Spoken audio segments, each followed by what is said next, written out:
and thank you for listening to the History of World War II podcast, episode 210, China's Lost Battalion.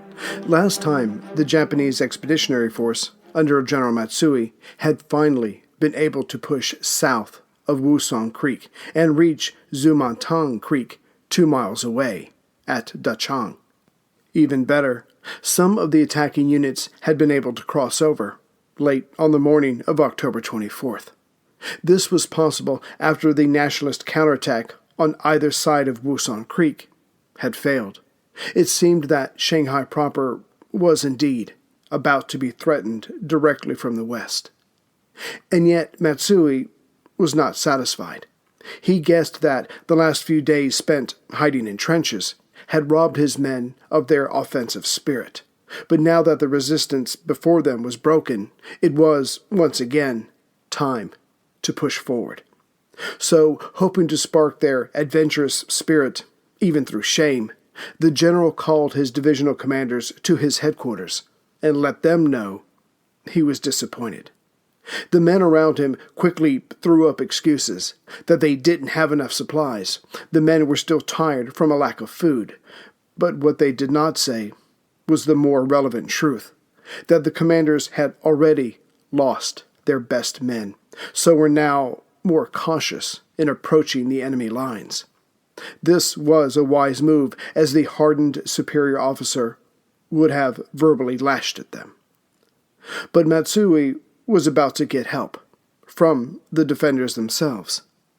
During the night of October 24th, 25th, Chiang Kai-Shek pulled back more of his men south to Suzhou Creek, the last natural barrier before the western approaches to Shanghai would be open. And as the Chinese had become experts in this, disappearing in the dark, the Japanese did not recognize the change before them when morning came on October 25th. Reconnaissance units were sent out. The truth was then made known to the attackers, and immediately the Japanese advanced in force on Zhaomangtang Creek, with Dachang just on the other side. And as the advance was made, the Japanese artillery engaged in creeping artillery fire for the first time. That is, launching salvos to land just ahead of their men as they stayed on the move. However, as this had not been practiced, the gap between the landing shells and the advancing men was such that the Chinese defenders were able to hunker down while being shelled, but then rise up to retake their defensive positions, thus meting out some punishment as the Japanese approached. Of course, this bravery did nothing to stop the Japanese advance. The Chinese continued pulling back to the south, and yet some divisions were ordered to remain behind at Dachang to somehow keep it out of enemy hands, even though the land just north of the Zhaomangtang Creek now held very few defenders. But controlling the north bank of the Zhaomangtang was not the same as being able to cross it in force. For that, the 2 bridges just west of Dachang had to be taken. And though the majority of Chinese troops had redeployed further south, a few divisions remained. One at Old Man Bridge, just a half mile from Dachang, the other, the Little Stone Bridge, just 1/4 of a mile away from Dachang. As the Old Man Bridge was further away, and thus further away from the Chinese artillery at Dachang, it was attacked first. There, the Chinese 33rd Division held firm, determined to keep the enemy from crossing. But between the attackers' superior artillery and dominant air power, the Chinese were soon too shell-shocked when the 20 Japanese tanks started to cross. By early in the day of October 25th, the bridge was lost. Those Chinese defenders who survived the assault, about 1 in 10, retreated east towards Dachang. These surviving troops were soon joined by the men of the 18th Chinese Division, as they had been no more successful at safeguarding Little Stone Bridge. Before dark came, both groups of survivors were making their way to Dachang. As the newly arrived Chinese troops settled down, their commander in Dachang, Zhu Yaohua, was told by one of Chiang Kai-Shek's lieutenants that Dachang was to be held at all costs. Zhu Yaohua blanched upon hearing this, as he had believed that once his superiors found out that little stone bridge was already lost, that it would be enough to have him court-martialed and shot. Thus, that night, he arranged for a counterattack to retake the crossway. However, the Japanese had expected and prepared for this, so very few of the raiding party returned to Dachang. The remaining defenders at Dachang knew that the next day, October 26th, would bring a direct attack on the city. And they were right. As the sun rose, some 400 enemy aircraft flew over the city, already a scattering of piles of rubble, and dropped bombs throughout the day. As Chiang Kai-Shek knew in his heart that defending the city was a lost cause, its artillery pieces had been removed the night before to make their way south to the next defensive line. After the bombing stopped, some 40 Japanese tanks reached the western edge of Dachang. The only thing that stood in their way were what was left of the 3 Chinese divisions, their rifles, and sidearms. The Japanese armor made short work of the Chinese before them and took what was left of Dachang. Before the day was over, General Matsui would write in his diary, "After a month of bitter fighting, today we have finally seen the payoff." As for Zhu Yaohua, the city's defender, he killed himself 2 days later for having failed an impossible situation. The Chinese continued to pull back south, all forces north of the Suzhou Creek, which enters Shanghai proper on its western border. It was the same for all Chinese forces directly north of the metropolis as well. By the morning of October 27th, the Japanese controlled everything north of Suzhou Creek except the Four Banks Warehouse in Jiabei, the area immediately north of the foreign settlement. They just didn't know it yet. The lone building was also one of the few structures not damaged by fire, as the retreating Chinese forces set fire to everything to deny the Japanese provisions and dwellings. Again, the Japanese had failed to notice or impede the Chinese as they left. Much food and all their artillery was taken south of the Suzhou Creek, Chiang Kai-Shek's latest defensive line. By 9 a.m. on October 27th, Regimental Commander Lieutenant Colonel Ji Jingyuan and the 1st Battalion of his 524th Regiment, 88th Division, awaited the Japanese at the Four Banks Warehouse. His second-in-command, Battalion Commander Major Yang Ruifu, stood beside his leader and informed him that the improvements the lieutenant colonel had ordered were complete. The building was rather like a fortress and had withstood much already. Here the Chinese would make their stand and make the enemy pay in blood when they took this last piece of Chinese-controlled territory north of the Suzhou Creek. For take it they would, with their dominance of the sky, their superior artillery, and more numerous men than those of the slightly more than 400 Chinese troops within the building. However, a commander considered defeat as well as victory. Just some 40 feet away, behind the building, was the most forward British position, guarding their own nationals and property. When Z's men started to fall, perhaps it would be possible to take the wounded to the foreigners. Any chance to save their lives. Earlier that morning of October 27th, at 7:30 a.m., Z's forward outpost near the North train station sent back word that the enemy had been spotted.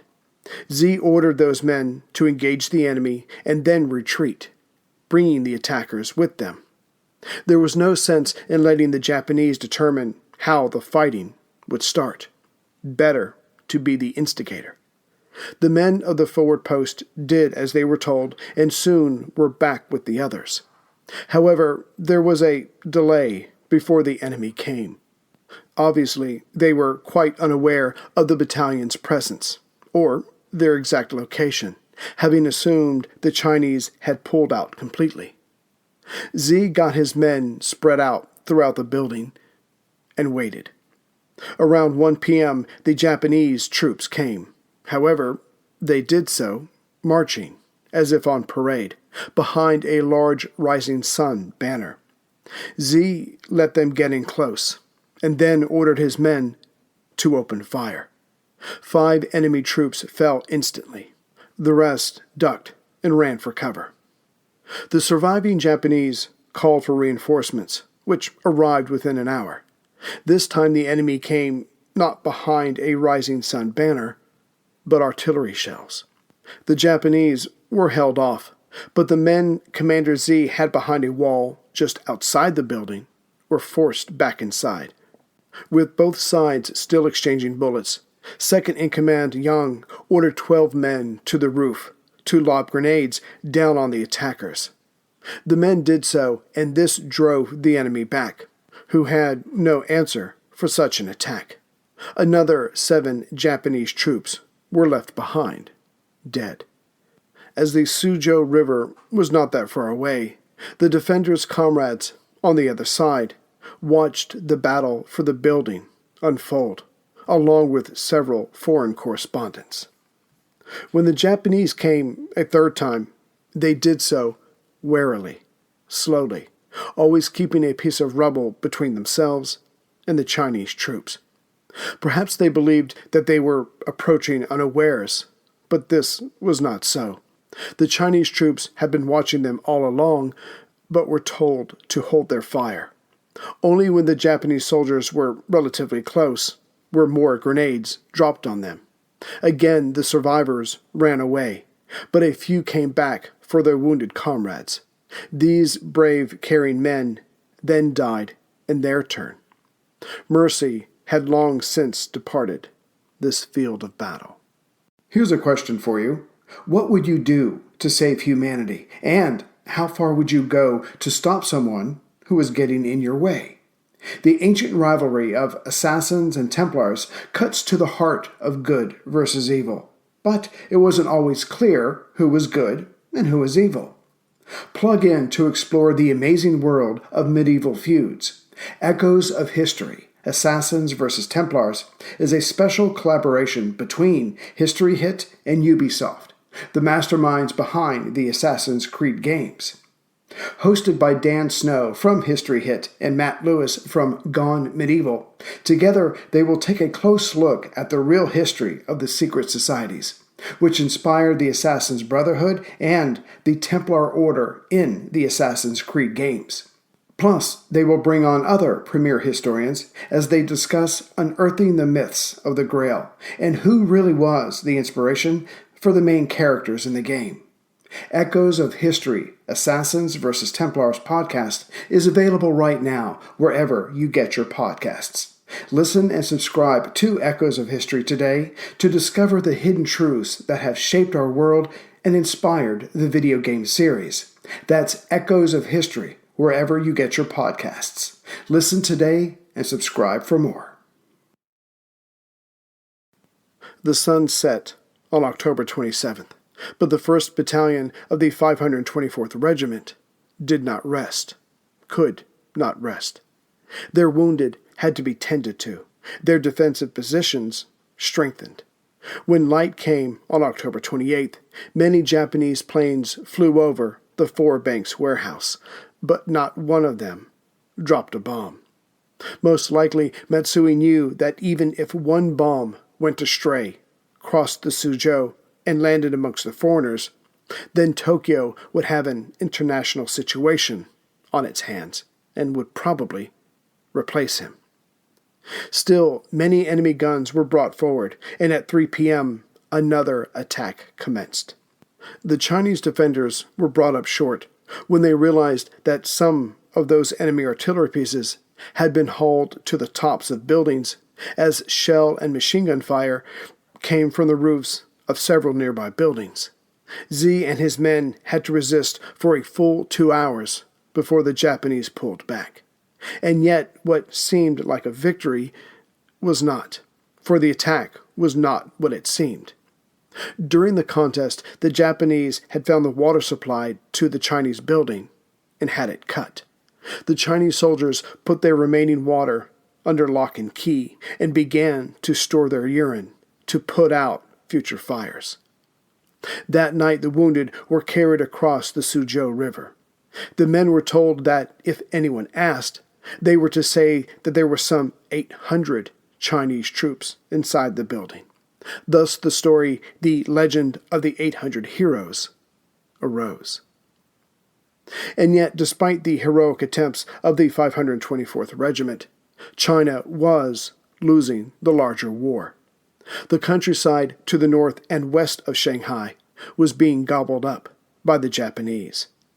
Or rather, the territory was being lost by the Chinese soldiers, who had started out so enthused, but now felt helpless.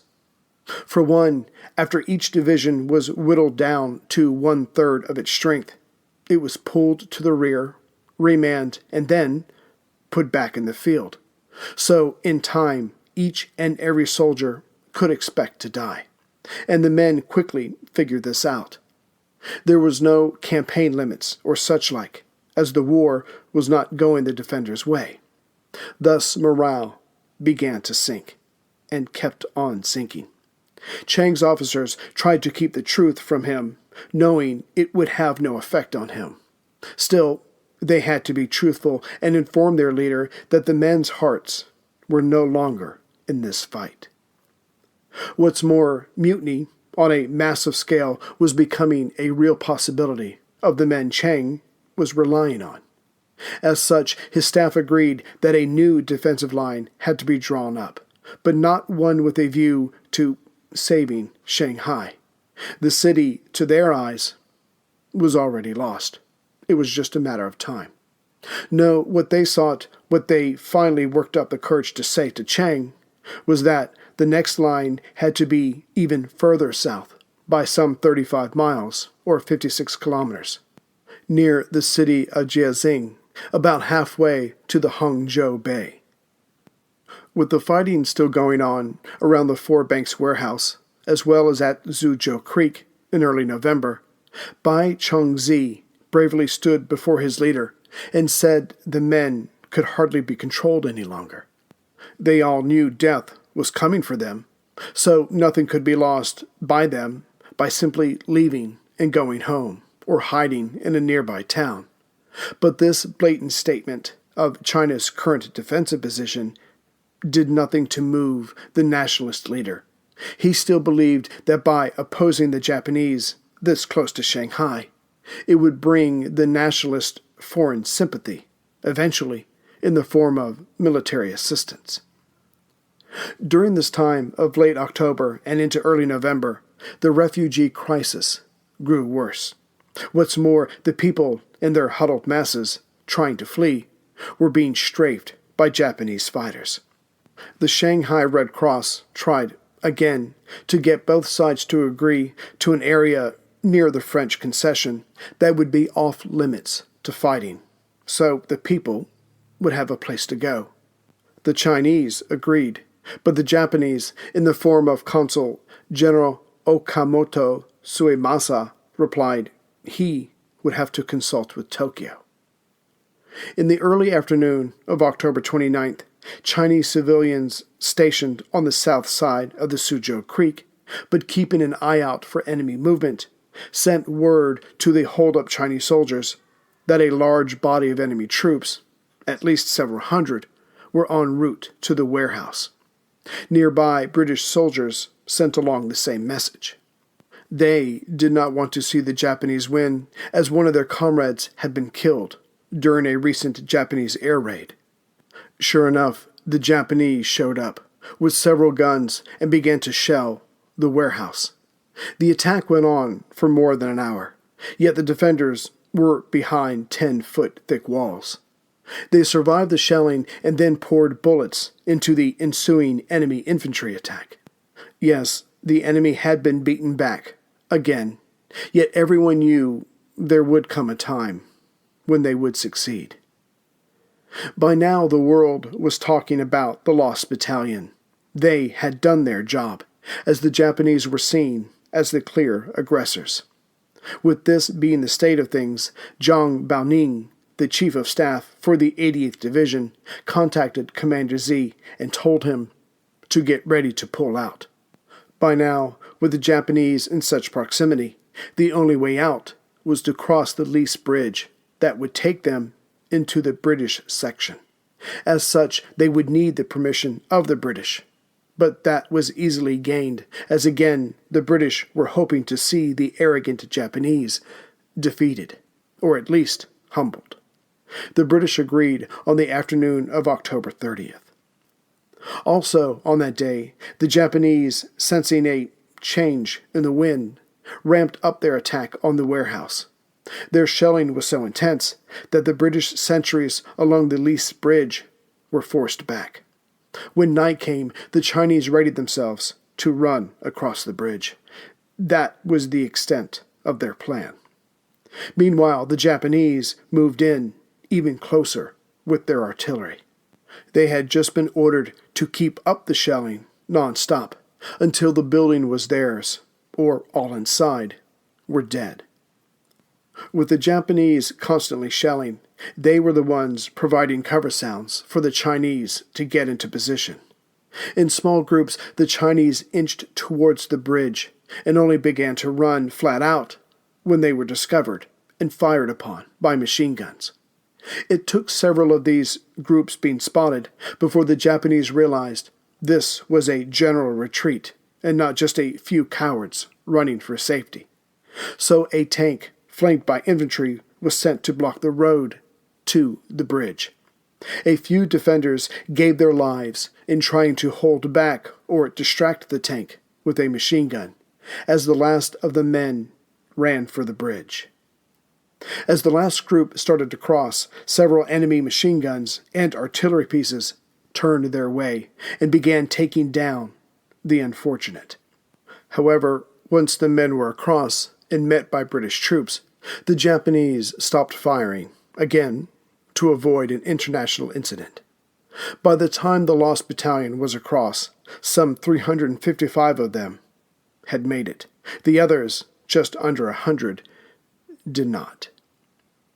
Chiang Kai-Shek's latest defensive line was along the south bank of the Suzhou Creek, coming directly out of western Shanghai. It went due west for a few miles, but then turned to the northwest and ran through Nanxiang, located about 4 miles or 6.5 kilometers due west of the recently lost Dachang. From there, it continued heading north by northwest until it reached the Yangtze River. As far as defensive positions go, the Suzhou Creek was in a class by itself. It was 150 feet across, and each side had 7-foot banks. And it was proper for the Suzhou to be so formidable, because if it was lost, there was no other natural barrier south to form a defense around. Shanghai would be lost. The Chinese troops still within would be cut off from help. Of the Suzhou line, one German advisor noted, therefore the Chinese command was placing all its bets on holding the position as long as possible, without risking the annihilation of units that would be essential for continuing the war. As the Japanese had every intention of crossing the Suzhou and taking Shanghai, they had already begun creating enough room for maneuver in order to move south. On October 28th, Nanxiang was attacked, the Japanese coming at it from due east, just above the river at Dachang. The Japanese, with their artillery and air power, easily pushed aside the first defensive line, and then the second, and then the next. However, still more entrenchments were before them. The Japanese offensive lost momentum as the men tired. Nanxiang was safe for now.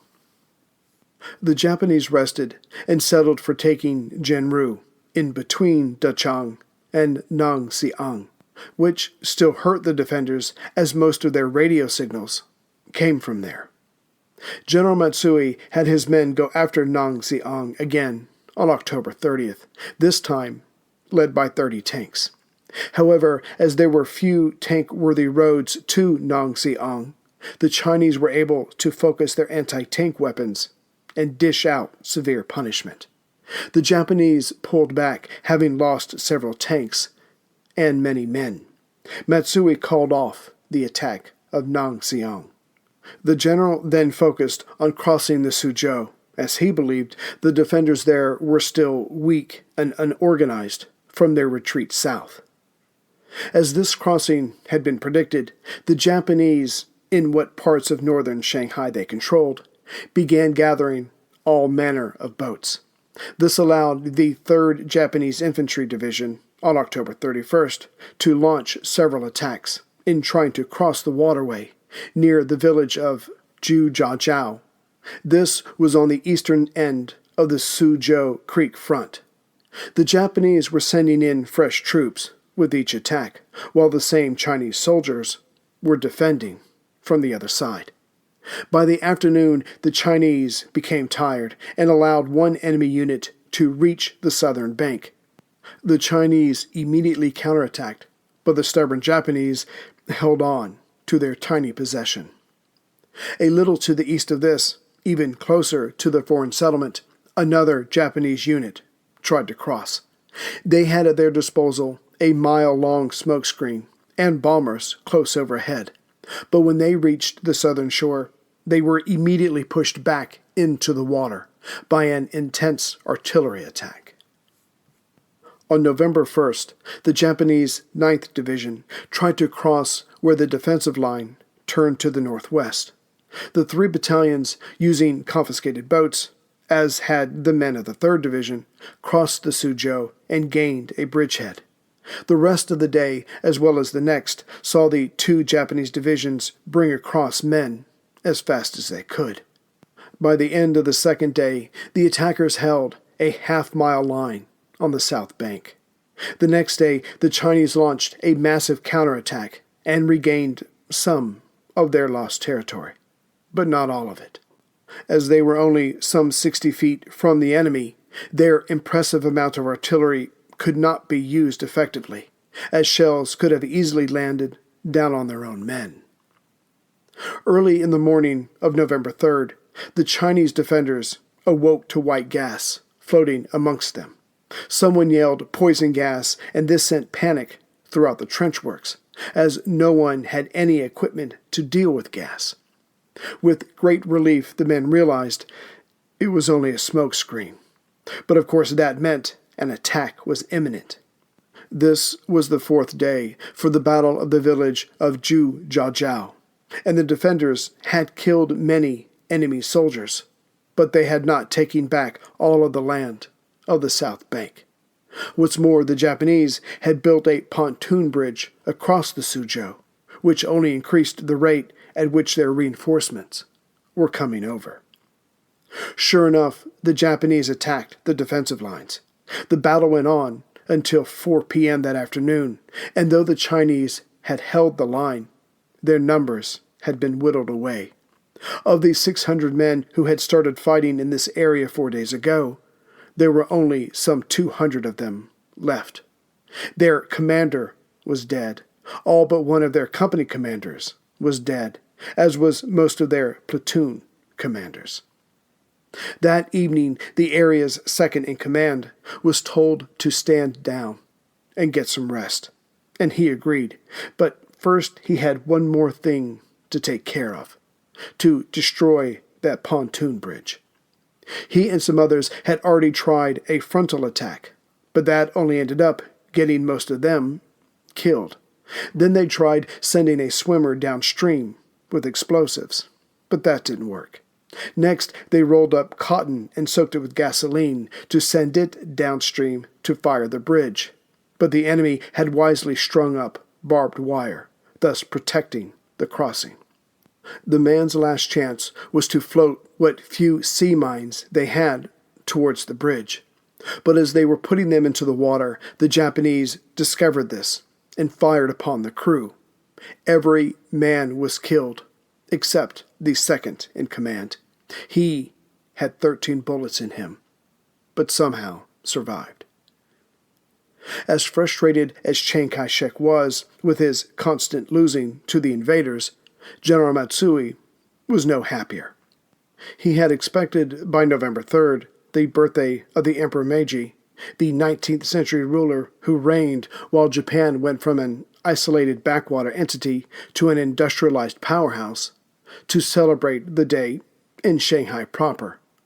All the general felt now was humiliation. The general wasn't the only one concerned with how the war was progressing. Japan did not have enough manpower to take on Chiang Kai-Shek and safeguard their northern possessions from the Russians.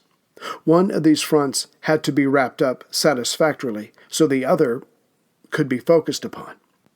What decided the issue for the Army General Staff in Tokyo was that their Chinese enemy had amassed their divisions around Shanghai. Thus, it should be relatively easy to engage and wipe them out, to finally end this. So, it was decided thus. Shanghai would be occupied, the Chinese brought to their senses.